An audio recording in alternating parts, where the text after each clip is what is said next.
Hello दोस्तों, मेरा नाम है दर्शन अरोड़ा और आप देख रहे हैं सीएन क्लासेस। तो आज अपन पढ़ने जा रहे हैं फंक्शन।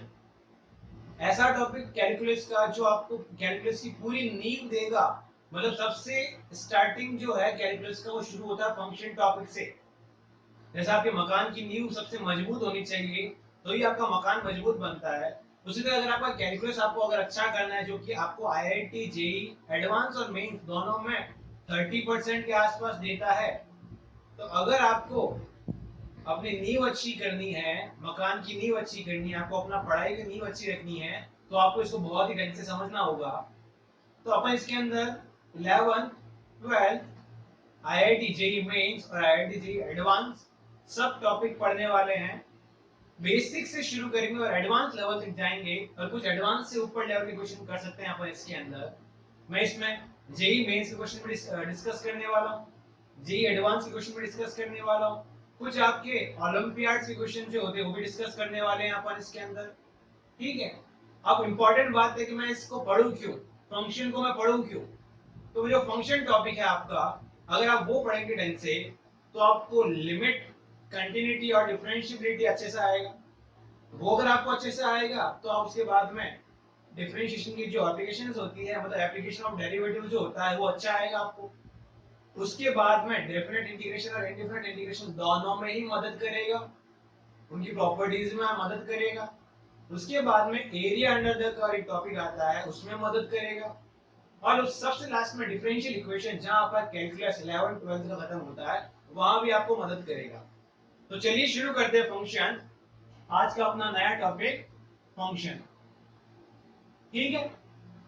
तो ये जो फंक्शन टॉपिक है, सबसे पहले शुरुआत करता हूं एरिया, कोई भी तरह का एरिया उठा लेते हैं अपन। ठीक है। सबसे पहले अपन बात करते हैं area of circle. Area of a circle क्या होता है भैया, सब लोग जानते हैं पाई आर स्क्वायर, बचपन से पढ़ा हुआ।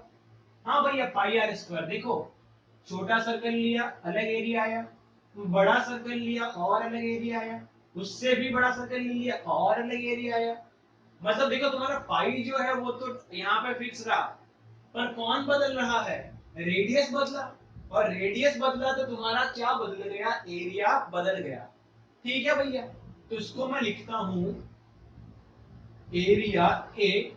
वो एरिया किस पे डिपेंड कर रहा है, देखो भैया आर पे डिपेंड करता है ना। रेडियस चेंज हुआ था तो अपना पर क्या चेंज हुआ था, एरिया चेंज हुआ था। इसको अपन लिखेंगे ए ऑफ आर, मतलब एरिया रेडियस पे डिपेंड कर रहा है।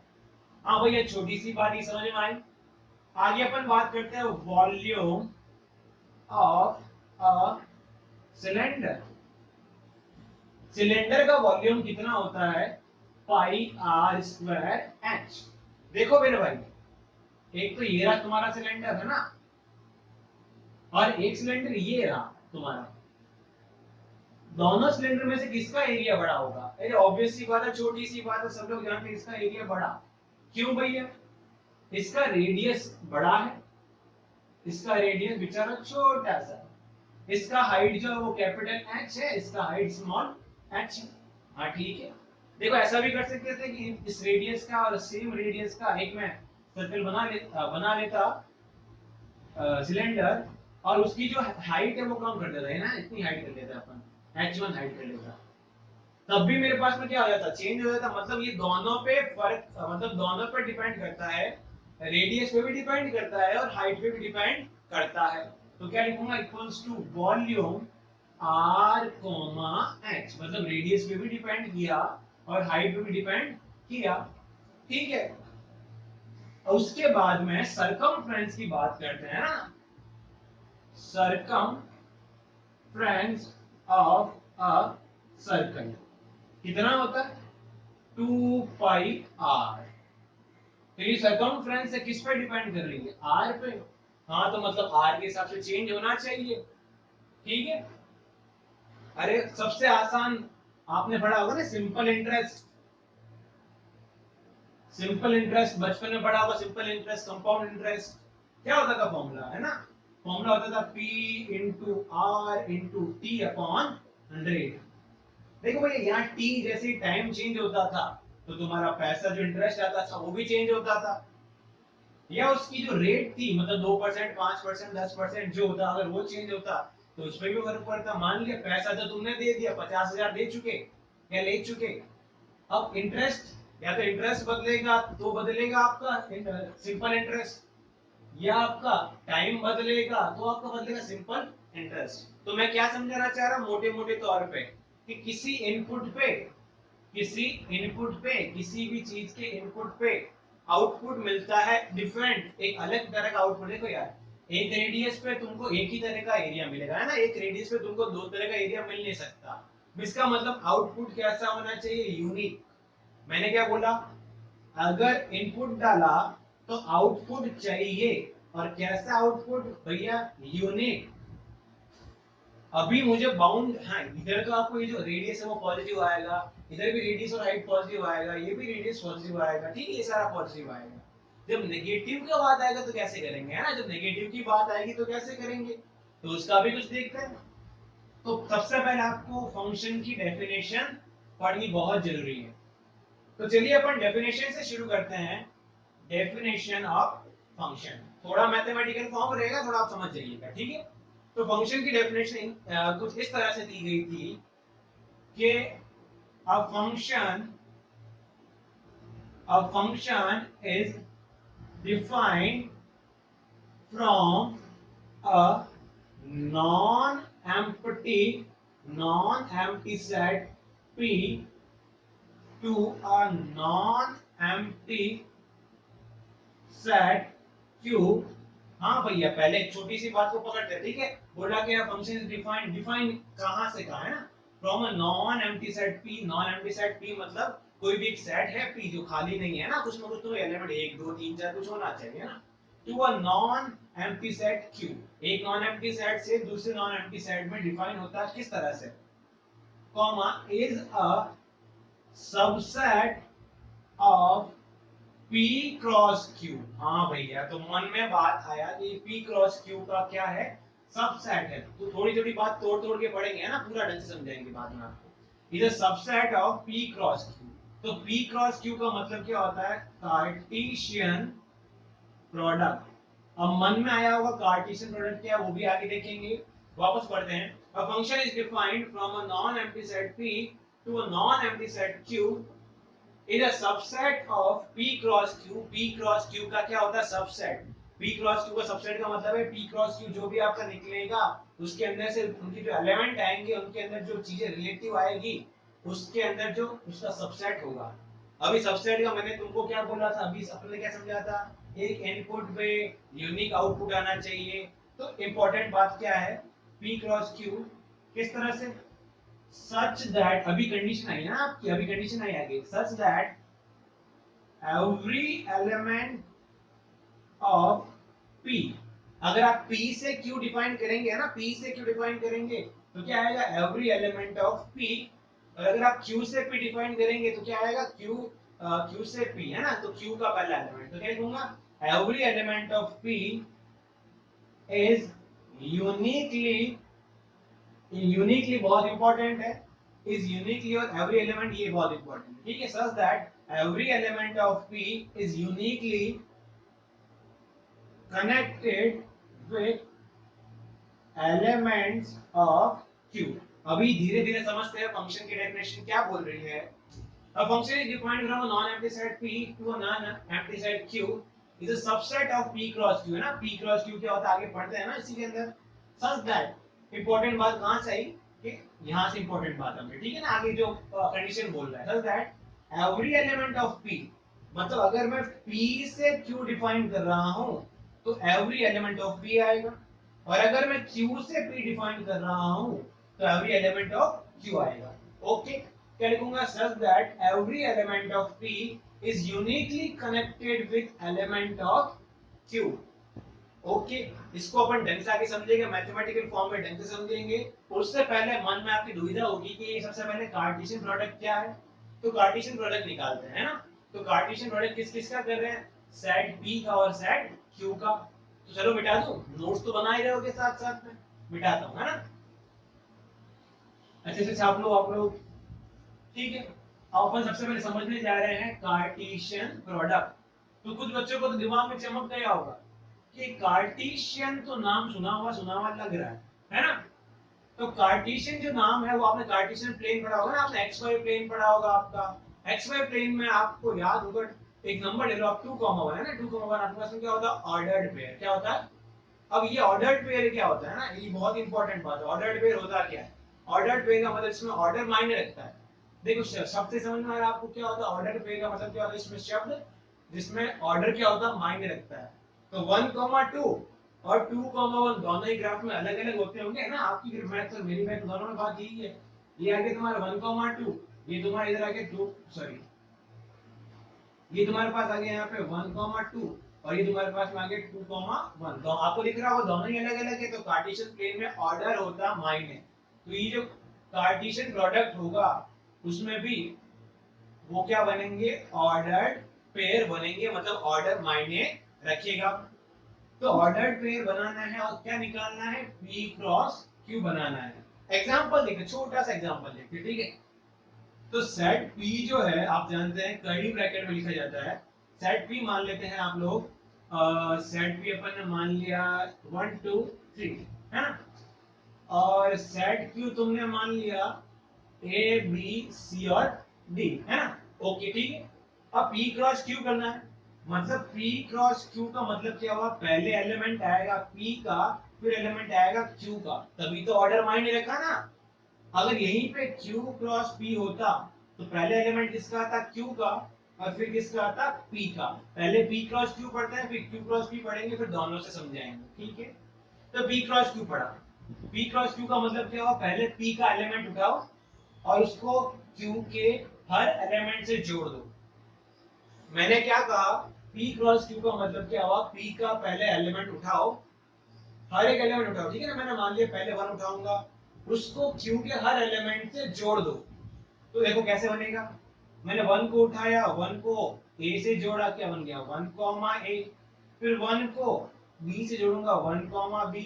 फिर बन जाएगा 1, C। फिर बन जाएगा 1, D।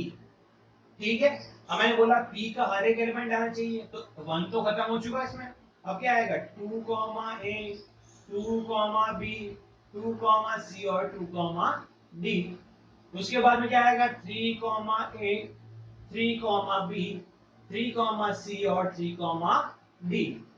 ठीक है? ये मेरे पास में क्या बन गया? P cross Q। वापस समझाता हूं, देखो P क्रॉस Q होता क्या है? P का हर एक एलिमेंट Q के हर एक एलिमेंट से कनेक्ट होना चाहिए। P का एलिमेंट उठाओ, उसको Q के हर एक साथ में जोड़ो, है ना? A का 1 के साथ में, A का B के साथ में। सोचो A, 1 सॉरी 1, A लिखा हुआ है, उसकी जगह पर अगर A, 1 होता तो चेंज होता कि होता? हाँ भैया होता। P क्रॉस Q देख लिया आपने। अब अपन देखते हैं Q cross P। Q cross P का मतलब क्या हुआ? Q वाला पहले आएगा, Q वाला कहाँ आएगा? पहले आएगा, और P वाला बाद में आएगा। तो Q वाला पहले लेते हैं, A का लेते हैं 1 के साथ, तो क्या बन गया? A, 1। फिर क्या बनेगा? A, 2। फिर क्या बना मेरे पास में? A, 3। ठीक है? अभी क्या लेंगे? B का लेंगे भैया, B को लेंगे 1 के साथ, तो बन गया मेरे पास B, 1, B, 2 और B, 3। अभी क्या लेंगे? C को लेंगे, C, 1, C, 2, C, 3। फिर अपन लेंगे D को, D, 1, D, 2 और D, 3। ये देखते ही बच्चे समझ गए होंगे। हाँ 1, A P क्रॉस Q में है, तो Q क्रॉस P में A, 1 है। P क्रॉस Q में कितनी चीजें हैं, मतलब कितने एलिमेंट हैं? देखो P क्रॉस एक सेट का दूसरे सेट के साथ में जब मल्टीप्लिकेशन करवाते हैं, क्या करवाते हैं? मल्टीप्लिकेशन करवाते हैं, वो भी कैसा? कार्टेशियन प्रोडक्ट करवाते हैं। कार्टेशियन मल्टीप्लिकेशन मतलब कार्टेशियन प्रोडक्ट करवाते हैं। तो जो भी उसके अंदर बनता है उन सबको क्या बोला जाता है? सबसेट। क्या बोला जाता है? सबसेट। तो ये सारे इसके क्या हो गए? सबसेट।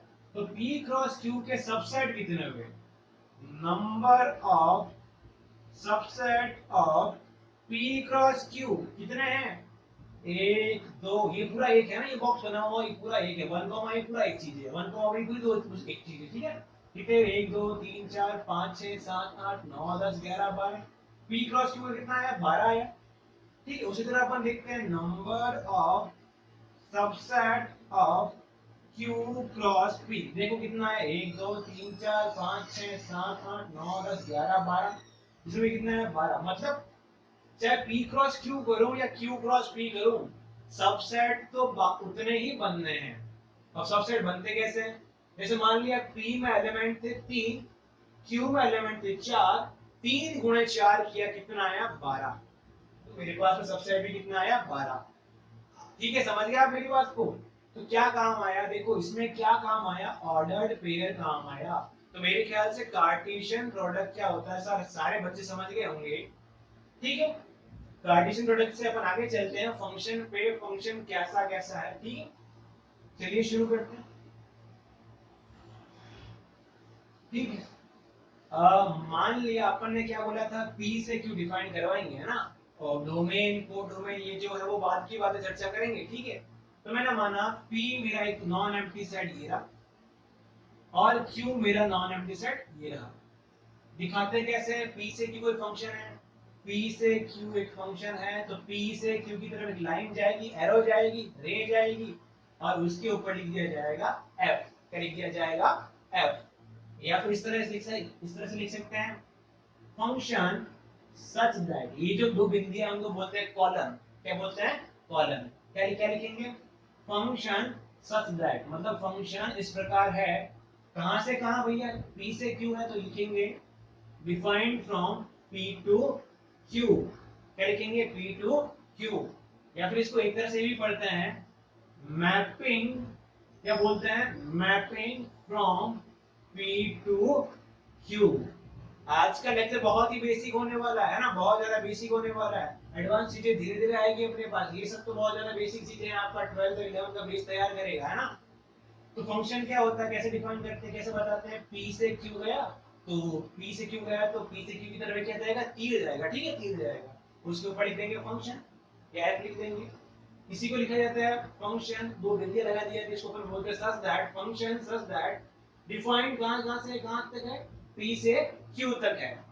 या इस बात को इसी तरह लिखा जाता है mapping from P to Q, मतलब P से Q मैप किया जा रहा है, P से Q छापा जा रहा है, कुछ ना कुछ जोड़ा जा रहा है। ठीक है, तो देखते हैं अब फंक्शन है या नहीं है, कैसे फंक्शन हो सकता है, कैसा नहीं हो सकता, वो सब भी आपको चर्चा करनी है। तो मैं दो चार एग्जांपल देने वाला हूँ। ठीक है, दो चार एग्जांपल लेते हैं और उन्हीं एग्जांपल से अपन देखते हैं फंक्शन है या नहीं है। तो फंक्शन बताने के लिए अपन ने दो बातें पढ़ी थी कि एक तो P क्रॉस Q का सबसेट होना चाहिए, दूसरी अपन ने पढ़ी थी कि अगर P पहले है तो P का एवरी एलिमेंट काम में आना चाहिए, और वो किससे कनेक्टेड होना चाहिए, फिर वो यूनिकली कनेक्ट होना चाहिए किससे, Q से। इतनी सी बात में तुम पूरा फंक्शन समझ जाओगे। वैसे थोड़ा हंसी मजाक में समझेंगे अभी आगे अपन। तो यार देखो बोलना क्या चाह रहा है, P का हर एक एलिमेंट, ये लो भैया P, ये लो भैया Q, है ना। P से Q मैं बोलता हूँ कि एक फंक्शन डिफाइन है, ये देखो एक फंक्शन डिफाइन, ये रहा फंक्शन प्यारा। ठीक है, मान लिया P के अंदर बॉय है, क्या है बॉय, बॉय B1 B2 और B3 बॉय। Q के अंदर मेरे पास में गर्ल है G1 G2 और G3। इंपॉर्टेंट बात क्या है कि वो जो सबसेट बने थे, वो सबसेट एक तरह का रिलेशन था। क्या था, रिलेशन था। ओके, सबसेट क्या था अपने पास में, एक तरह का रिलेशन था। मैं अभी उनको ही बोलने वाला हूं है ना। तो P में क्या है, सारे लड़के वाले हैं ना। थोड़ा समझने के लिए, ऐसा ये जो इंडिया में आप लड़की वाला मान लीजिए, ठीक है ना, कोई दिक्कत नहीं, ये लड़के वाले हैं और ये आए लड़की वाले। कोई भी आप है ना, लड़की वाला लड़की वाला कोई भी मान सकते हैं। ठीक है, अपन तो बस हंसी मजाक के लिए एग्जांपल समझ रहे हैं। ठीक है, थोड़ा छोटा सा। तो लड़के वाले लड़की वाले की तरफ भैया एक फंक्शन है ना, फंक्शन के बारे में सोच रहे हैं। तो फंक्शन कब करेंगे, लड़के वालों ने लड़के वाले लड़की वाले मतलब उनके लिए एक तरह का रिश्ता लिखे गए। क्या लिखे गए, रिलेशन लिखे गए। क्या लिखे गए भैया, रिलेशन लिखे गए। अब रिलेशन बोला कि भैया रिश्ता लेके जा रहे हैं लड़के वाले लड़की वालों की तरफ, तो फंक्शन कब करेंगे, फंक्शन कब करेंगे। तो फंक्शन करने के लिए लड़के वालों की दो शर्त है। पहली शर्त क्या है कि हमारा यहाँ का एवरी एलिमेंट, मतलब हमारे यहाँ का हर एक लड़का आपके वहाँ की हर एक लड़की से यूनिकली कनेक्ट होना चाहिए, मतलब यूनिकली शादी होनी चाहिए। वो भैया यूनिकली शादी करेंगे, एक लड़का दो से शादी तो करने वाला नहीं है, दो से शादी होने भी नहीं वाली, ठीक है, या फिर दो से मतलब मिल नहीं सकता, मतलब ऐसा कुछ भी कंडीशन रख दी इन्होंने। तो मान लिया B1 कनेक्टेड है G2 से, इनको ये पसंद आ गई, ये मोहतरमा पसंद आई इनको, B3 को पसंद आई G1 मोहतरमा, और B2 को पसंद आई G3 मोहतरमा। तो देखो इन्होंने बोला, P ने बोला मेरी शर्त सुनो, P ने बोला भैया हमारे तीनों लड़के एवरी एलिमेंट है, आया, हमारे तीनों लड़के आपकी हर एक लड़की से यूनिकली कनेक्ट होना चाहिए। देखो यूनिकली कनेक्टेड B1 G2 से, B1 जो है वो G2 से, है ना, B2 जो है वो G3 से, और ये जो B3 जो है वो किससे, G1 से। अब ये समझ में आएगा तुमको, ये क्या लिखा हुआ, ऑर्डर्ड पेयर है, क्या है ये, ऑर्डर्ड पेयर है किसका, P क्रॉस Q का, है ना, ये जो सारे ये सब सेट है, ठीक है, आपको मेरी बात समझ में आई होगी। और ठीक है, अभी ये बोला लड़के वालों ने ऐसा कुछ बोला, तो पहली कंडीशन तो सही हो गई, मतलब पहली बार तो फंक्शन हो गया, पहली बार रिश्ता रिश्ता लेके गए थे और बोला फंक्शन तभी करेंगे जब सारा सेटिस्फाई हो गया, तो सारा मामला सेटिस्फाई नहीं था। अब किसी और जगह की बात करते हैं, किसी और जगह की बात करते हैं, तो ये तो तुम्हारा फंक्शन बन गया था, नोट कर रहे हो ना साथ में ना, मैं यहाँ ऊपर ऊपर लिख दूंगा तुम्हारा, ठीक है, ये तुम्हारा फंक्शन है ना, P यहाँ पे P था, यहाँ पे तुम्हारा Q था, है ना, बॉय 1 था, बॉय 2 था, बॉय 3 था, G1 था, G2 था और G3 था। कुछ बच्चे बोल रहे थे हाँ आप ऐसे ही समझाया करें, हाँ आपको ऐसा समझ में आता है ढंग से, ठीक है, बॉय 1 कनेक्टेड था G2 से, B2 था आपका G3 से, और B3 था G1 से, है ना, ऐसा ही कुछ था, है ना। अभी दूसरा एग्जांपल, ये तो फंक्शन बन गया तुम्हारा, दूसरा एग्जांपल, ये रहा P और ये रहा तुम्हारा Q, देखिएगा ढंग से, है ना, ठीक है, ढंग से एक बार देखिएगा। यहाँ पे अगेन लड़के वाले हैं और फिर लड़की वाले, है ना, इधर अपने पास में B1 आ गया, B2 आ गया और B3 आ गया, ठीक है, यहाँ पे G1 G2 G3 और G4, इधर चार लड़के हो गए, ठीक है, चार लड़के हो गए इधर। तो क्या P से Q लेके गया, अगर रिश्ता लेके गया मतलब P से Q, जो P क्रॉस Q बनेगा वो उसकी जो बनेंगे वो सबसेट जो बनेंगे वो क्या होते हैं, बेसिकली रिलेशन होते हैं, P से Q में रिलेशन होते हैं, ठीक है। तो बोला क्या, P से Q रिश्ता लेके गया, रिलेशन लेके गया, तो फंक्शन कब करवाएंगे, फंक्शन तभी करवाएंगे जब P का एवरी एलिमेंट कनेक्टेड हुआ यूनिकली। देखना V1 कनेक्टेड हुआ G2 से, V2 को इस बार भागे G4 और V3 को भागे इस बार G1। बेचारी ये G3 रो रही है, तो रोने से क्या होगा, कुछ नहीं होने वाला। कि कंडीशन क्या थी अपनी कि P का हर एक एलिमेंट होना चाहिए, तो P का एवरी एलिमेंट है, B1 B2 B3 है, ओके, पहली कंडीशन सेटिस्फाई। फिर यूनिकली है या नहीं है, मतलब एक लड़का एक ही लड़की से कनेक्ट है या नहीं, हाँ एक लड़का एक ही लड़की से कनेक्टेड है तो यूनिकली कनेक्टेड भी हुआ, तो ये भी आपका फंक्शन हो गया। मेरी बात समझ रहे होंगे आप लोग, है ना, बच्चों को तो मजा आ रहा होगा कि सर आप शादी की बातें कर रहे हैं, कहाँ अभी तो उम्र ही नहीं है, 12वीं 11वीं पढ़ रहे हैं ना। चलो इसके बाद एक और देखते हैं, P से Q एक और फंक्शन गया, है ना, ये एक और ये दूसरा, इधर B1 B2 B3, है ना, ये G1 G2 G3 और G4। अब की बार क्या हो, अपने लड़के वालों में थोड़ा मतलब नीयत में खोट है ना, लड़का नीयत में खोट है थोड़ी बहुत, तो उम्र भी इसी तरह की 20 22 का 21 साल का है ना, तो B1 को G1 भी खा गई और B1 को G2 भी खा गई। तो मतलब लड़के वाले को दोनों भागे, है ना, और B2 को G4 और B3 को G3। तो देखो यार B1 जो था तुम्हारा उसको कौन कौन भाग गई, B1 को भाग गई G1 और B1 को भाग गई G2। B2 को कौन अच्छा लगा, B2 को अच्छा लग गई G4 और B3 को अच्छा लग गई G3, ठीक है। पहली बात की क्या थी, एवरी एलिमेंट, हाँ B1 भी ठीक है, B2 भी और B3 भी, पहली कंडीशन सेटिस्फाइड, मजा आ गया, ओके। दूसरा बोला यूनिकली कनेक्टेड, मतलब एक जिस जगह से जा रहा हूं उस इंसान को एक ही पसंद आनी चाहिए, उस वो इंसान एक ही से कनेक्ट होना चाहिए, नहीं भैया B1 को G1 भी पसंद आ गई, B1 को G2 भी पसंद आ गई, मामला गड़बड़ है, मामला गड़बड़ हुआ तो फंक्शन नहीं करेंगे, रिश्ता लेके गए थे, नियत में खोट लगी, फंक्शन नहीं किया, ठीक है। कुल मिला के देखो यार, अपन तो ये जो समझ रहे हैं एग्जांपल के थ्रू, कुल मिला के आपका जो मेन बात है वो है कि सब p का हर एक एलिमेंट होना चाहिए कनेक्टेड, मतलब p क्रॉस q कर रहे हो तो p का हर एक एलिमेंट कनेक्ट होना चाहिए, और अगर q क्रॉस p कर रहे हो तो q का हर एक एलिमेंट होना चाहिए यूनिकली कनेक्टेड, ठीक है। ये तीन एग्जांपल लेके एक दो एग्जांपल और देख लेते हैं। हाँ भाई, कंडीशन किस पे लग रही है, रेस्ट्रिक्शन किस पे है, इन लड़के वालों पे, मतलब p वालों पे, मतलब लड़की वालों की, मतलब लड़की वालों को कोई रेस्ट्रिक्शन नहीं है ना, लड़की को कुछ भी खा सकता है, ठीक है।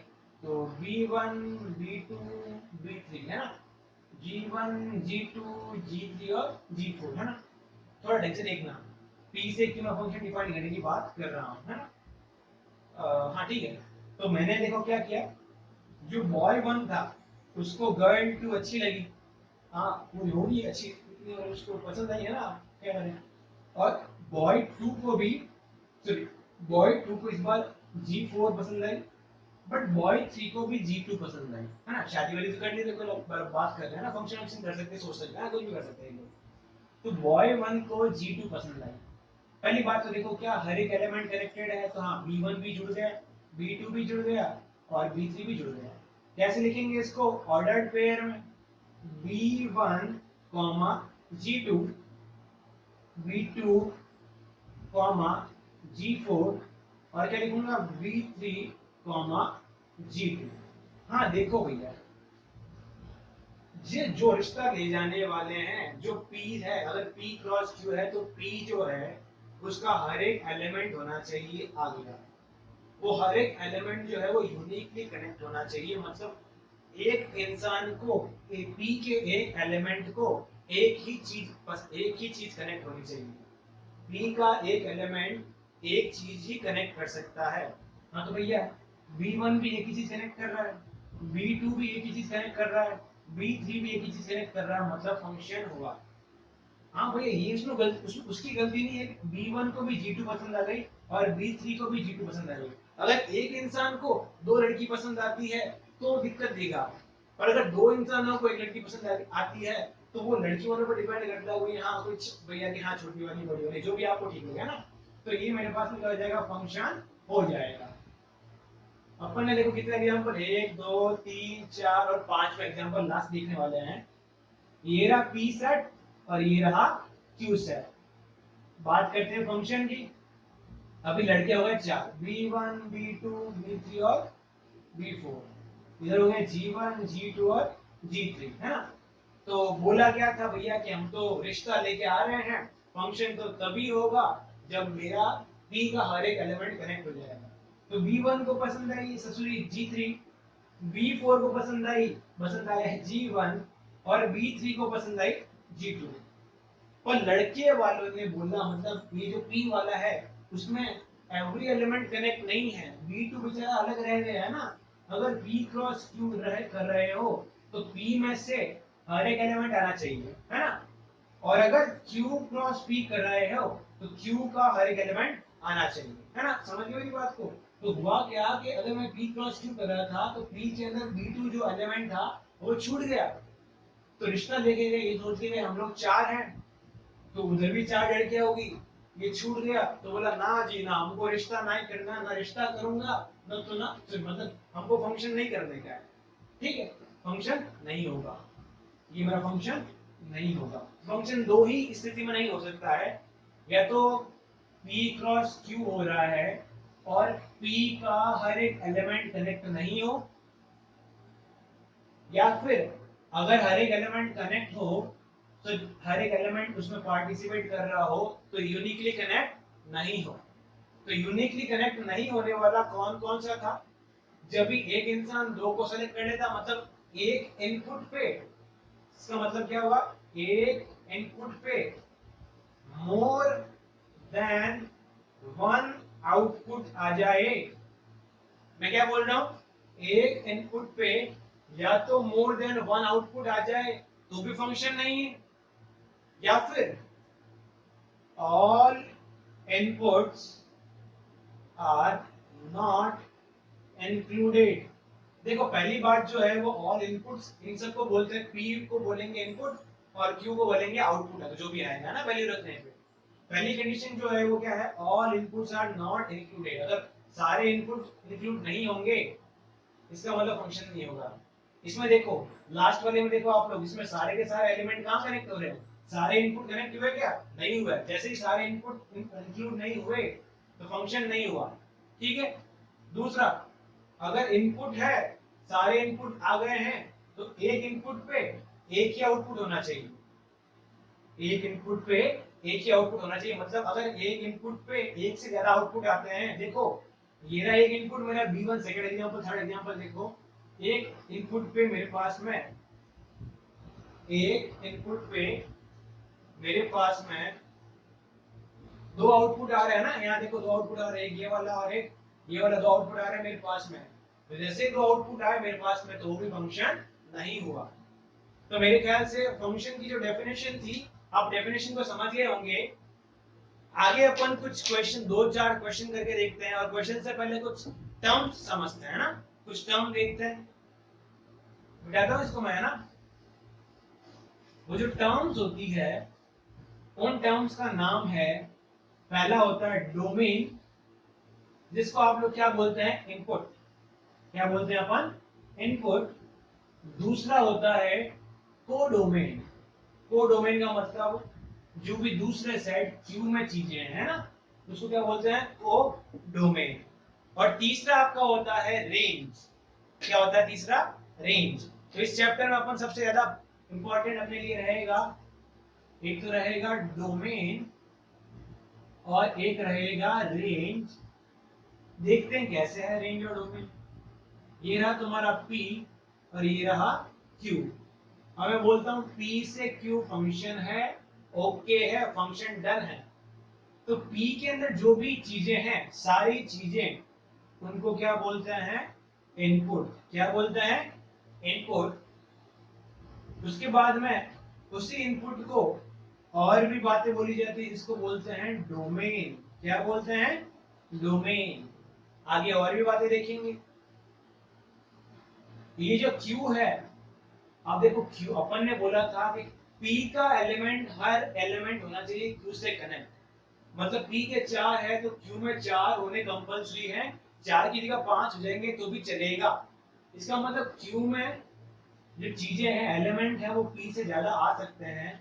तो इसको अपन डायरेक्टली आउटपुट नहीं बोलेंगे, इसको अपन बोलेंगे कोडोमेन। क्या होता है, कोडोमेन। मतलब P से Q जा रहे हो तो Q की सारी चीजें जितनी भी है उनको बोलते हैं कोडोमेन। तो ससुरा ये जो रेंज होता है वो करने की कोशिश कर रहे होंगे। हाँ, तो रेंज देखते हैं ना। तो कोई भी इनपुट पे जो आपको आउटपुट मिलता है, कोई भी इनपुट पे जो आपको आउटपुट मिलता है, आउटपुट कहां से मिलेगा आपको, क्यू से।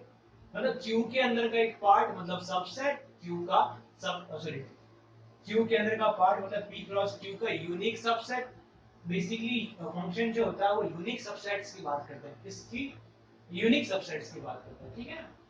एक इनपुट पे आउटपुट आया तो वो आपका क्या कहलाता है, रेंज कहलाता है। क्या कहलाता है, रेंज। और रेंज भी रेंज किसके अंदर आती है, क्यू के अंदर आती है। ठीक है। रेंज किसका, देखो कोडोमेन का मतलब क्या हुआ, पूरा का पूरा, है ना, पूरा जितना आ सकता है मैक्सिमम उतना। उस मैक्सिमम में से इनपुट पे कितना आउटपुट आ रहा है, मतलब कितना चीज रखने पे कितना आपको आंसर आ रहा है, फिर वो आउटपुट जो होता है वही रेंज कहलाता है ना। और डोमेन सुना, इनपुट पे जो आउटपुट है वो, और डोमेन से बनता है रेंज। मेरे ख्याल से आप लोग समझ गए होंगे, है ना। ठीक है। अभी एक और बात समझनी है ना, मान लिया फंक्शन को दिखाते कैसे हैं। मान दिखा देते हैं, मैं बोल दिया y बराबर f ऑफ x। क्या बोलते हैं, y बराबर फंक्शन ऑफ x।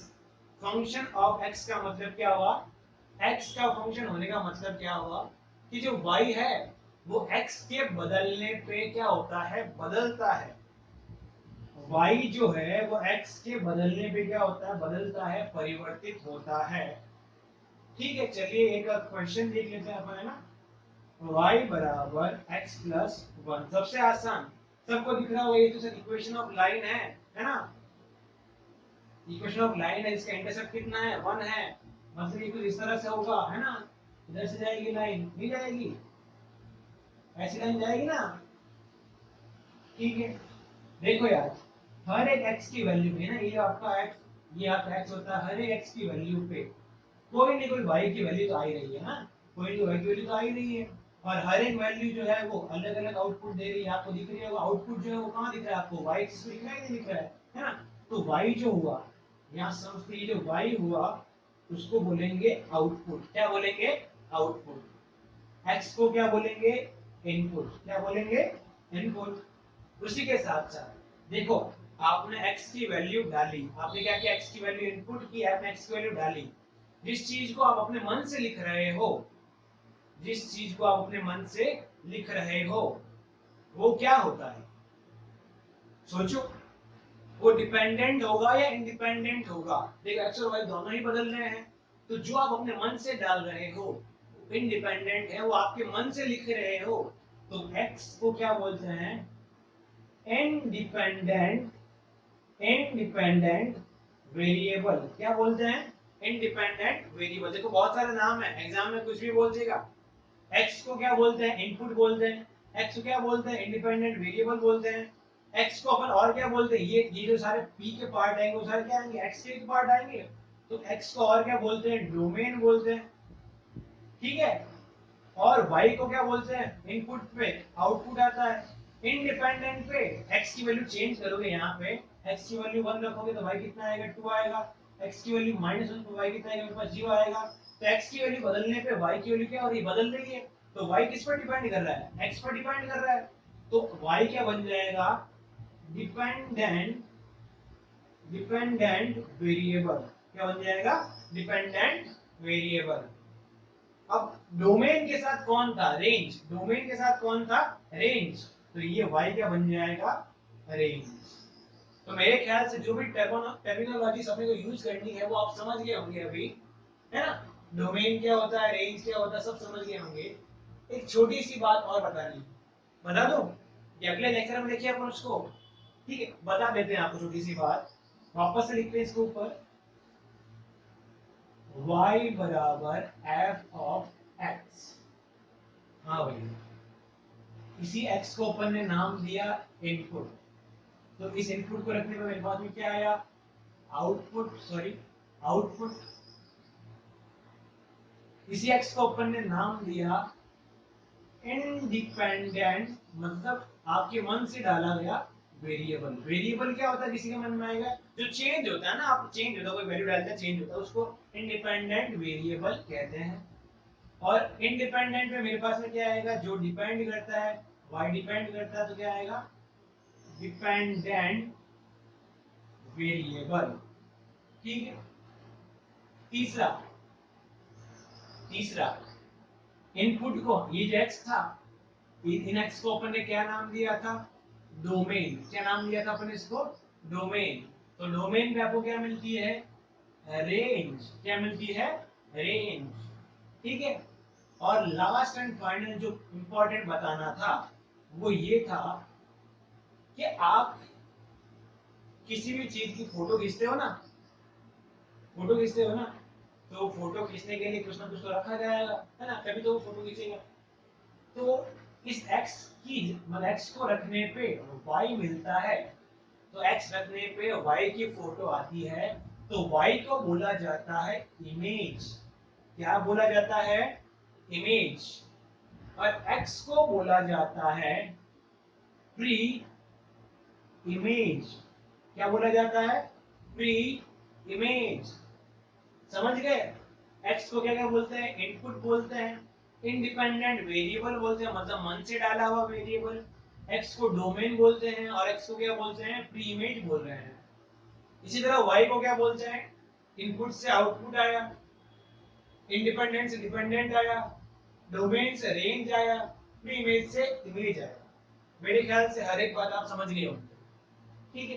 तो आगे बढ़ते हैं कुछ आसान आसान बातों पे, देखते हैं दो चार फंक्शन है या नहीं है, बता देते हैं, ठीक है ना। ओके,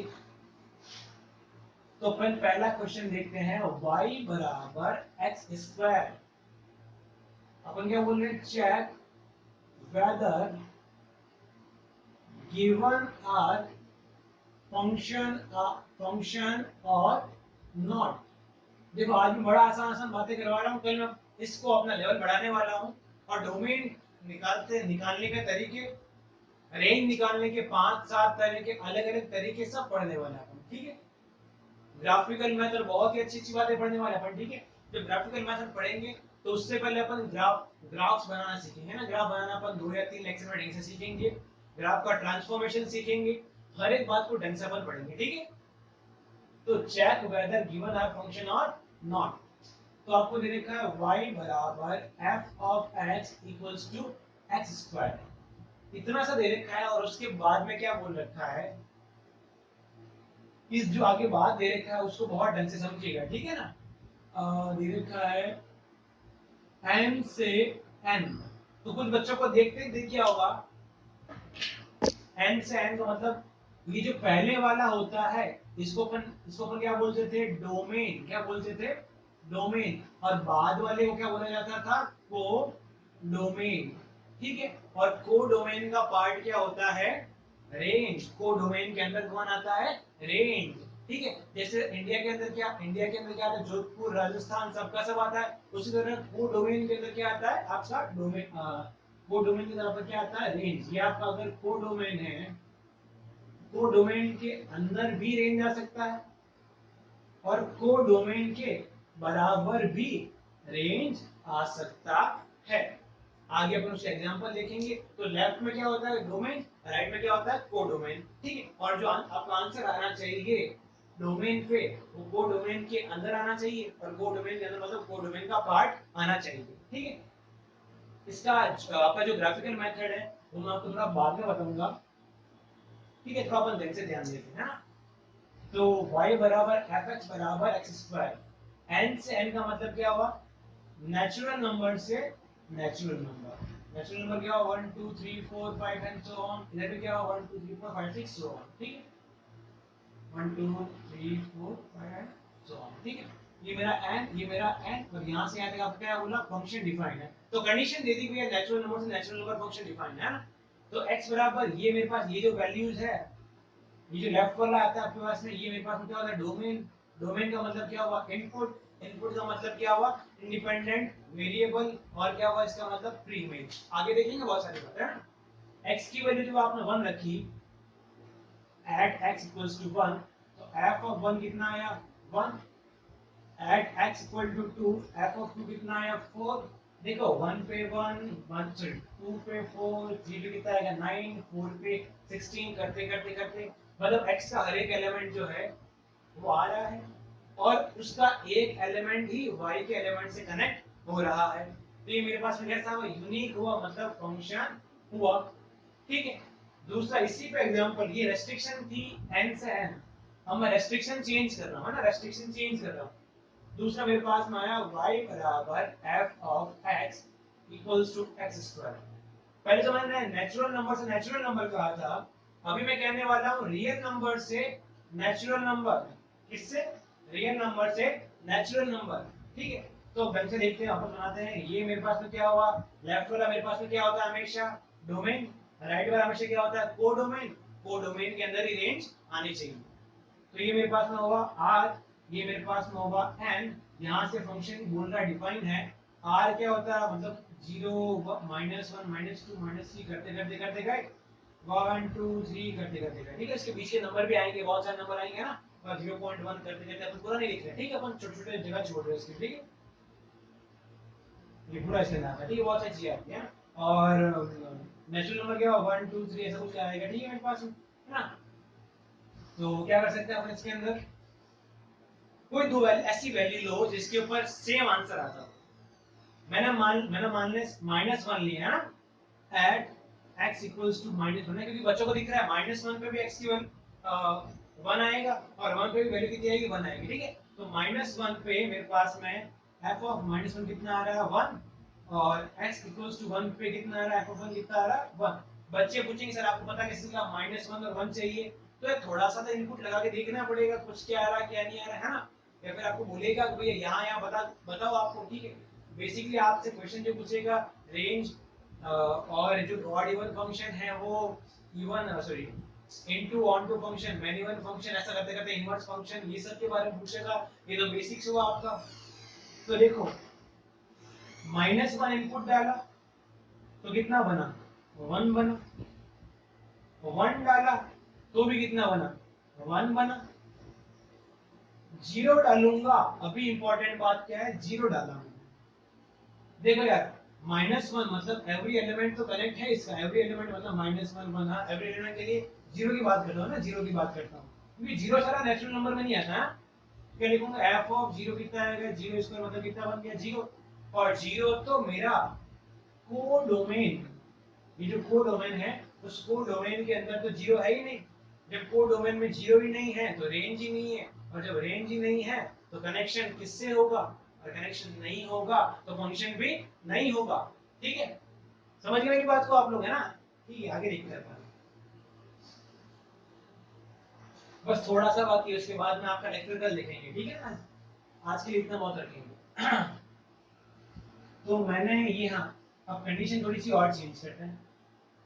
तीसरी कंडीशन लेते हैं y बराबर f of x equals to x square।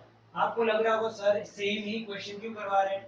Same question करवा रहा हूँ और तुम्हें बार बार अलग अलग कंडीशन दे रहा हूँ। ठीक है अब मैं कंडीशन दे रहा हूँ नेचुरल नंबर से रियल नंबर। कहाँ से कहा नेचुरल नंबर से रियल नंबर। नेचुरल कहाँ से होता है 1 2 3 करते करते और रियल नंबर ये है तुम्हारा मतलब -इंफिनिटी से इंफिनिटी होता है पर अपन मान लेते 0 1 2 ऐसा करते करते है इधर भी 1 2 करते करते है। ठीक है x बराबर 1 पे क्योंकि नेचुरल नंबर तो मेरा ये रहा ये मेरे पास में क्या हुआ इनपुट ये मेरे पास में क्या हुआ डोमेन।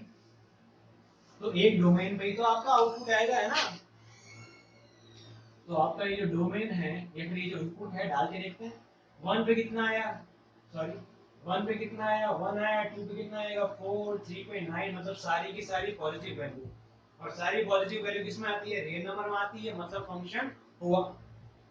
अगर इसी की जगह मैं कुछ ऐसा लिखता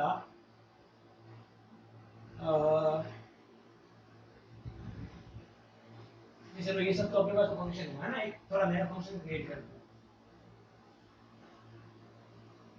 नया फंक्शन हुआ एक बार देखना f ऑफ x ले रखा है फंक्शन की डेफिनेशन ले रखी ठीक है x स्क्वायर और 2x plus 3 x less than equals to 1 और x ग्रेटर देन 1 है ना।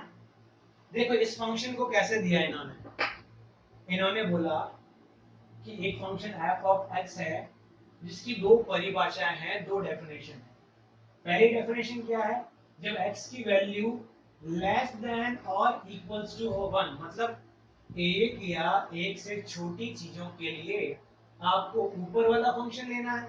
ऊपर वाला फंक्शन कितना है एक्स स्क्वायर और एक या सॉरी अब एक से बड़ी चीजों के लिए आपको लेना है फंक्शन नीचे वाला। मतलब आपको फंक्शन पहले दे दिया अलग अलग अगर वो फंक्शन इक्वल आ जाता है हर एक वैल्यू पे तब तो आपका ठीक है भैया हाँ डिफाइन है वरना डिफाइन नहीं होगा। ठीक है मतलब अपन देखते हैं हर एक इनपुट पे आउटपुट आना चाहिए ना पहले देखते हैं कहीं ऐसा ही नहीं हो कि भैया कि दो एक पे वैल्यू रखे और एक पे वैल्यू भी मतलब कुछ अलग आ जाती है ना। ठीक है हाँ तो क्या होगा चलिए देखते हैं।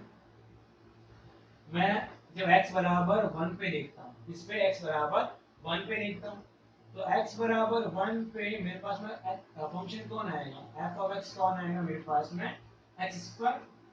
तो x बराबर 1 पे मैं x की वैल्यू 1 रखता हूँ तो कितना बनेगा 1 का स्क्वायर इक्वल्स टू 1।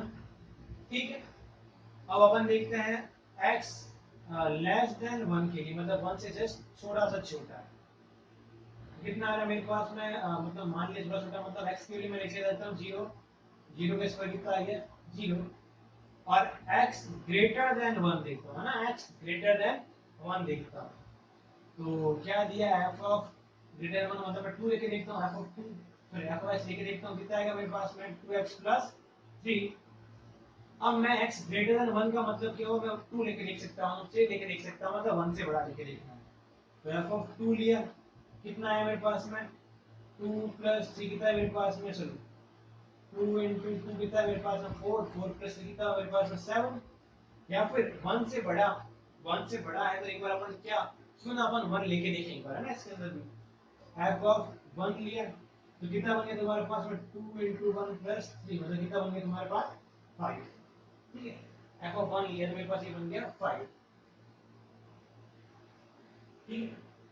देखो इंपॉर्टेंट बात है ना, इंपॉर्टेंट बात, f ऑफ 1 ये जो है वो 1 प्लस है, मतलब है ना 1 से थोड़ा सा बड़ा है ना, 1 थोड़ा सा बड़ा, 1 से जस्ट बड़े पे 5 आ गया, 1 से जस्ट छोटे पे मेरे पास में कैसा, सो 1 से जस्ट छोटे मेरे पास कैसा है 0 है, और भी कुछ वैल्यू आ सकती थी, और 1 पे मेरे पास वैल्यू कैसी है 1 है।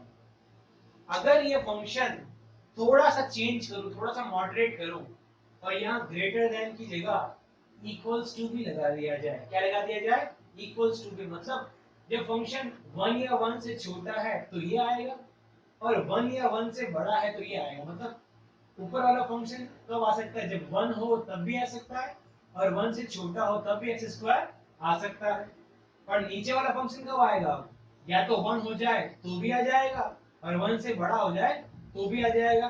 तो चेक करते हैं, यहाँ देखो चेक करने के लिए अपने देखा ना, 1 पे डालने में मेरे पास 5 आया, और उसी 1 पे मेरे पास 1 आया, तो अगर क्वेश्चन जैसे मैंने चेंज किया अगर वैसा हो जाता, तो एक ही इनपुट पे, क्या एक ही इनपुट f ऑफ 1 पे 1 और 5 दोनों आ सकते हैं, तो आप लोग कहेंगे ये बात तो सरासर गलत हो गई, पहले वाली बात सही थी जब यह इक्वल्स टू नहीं था, और अपन ने यहाँ पे क्या लगा दिया, अब इक्वल्स टू लगा दिया, जैसे इक्वल्स टू लगाया तो f ऑफ 1 पे 1 भी है, f ऑफ 1 पे 5 भी है, और ऐसा पॉसिबल नहीं है क्योंकि एक ही इनपुट पे दो आउटपुट आना पॉसिबल नहीं है, ठीक है। बाकी का अपन क्वेश्चन आगे देखेंगे, बाकी एग्जांपल्स अपन अगले लेक्चर में देखेंगे, तब तक आराम से पढ़ते रहिए, तैयारी करते रहिए, ठीक है। Good day.